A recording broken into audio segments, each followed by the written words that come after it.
और जेल में बंद रुकन असेंबली मुख्तार अंसारी के खिलाफ आज MP MLA कोर्ट में समाअत होगी। फर्जी नाम पते पर आर्म्ड लाइसेंस की पैरवी मामले में MP MLA कोर्ट में समाअत होगी।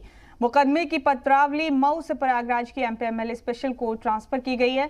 स्पेशल कोर्ट में मुकदमे की पत्रावली ट्रांसफर होने से केस की समाअत में अब तेजी आएगी।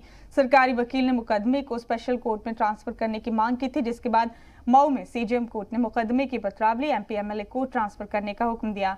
खास मैनेजर के जरिए मुकदमे की पत्रावली प्रयागराज की MP MLA कोर्ट भेजी गई है। आपको बता दें कि मऊ के जनूबी टोला थाने में जनवरी 2020 में मुकदमा दर्ज हुआ था। असला एक्ट, जालसाजी समेत दीगर दफात में दर्ज केस में माफिया मुख्तार अंसारी समेत 7 लोगों को मुलजिम बनाया गया।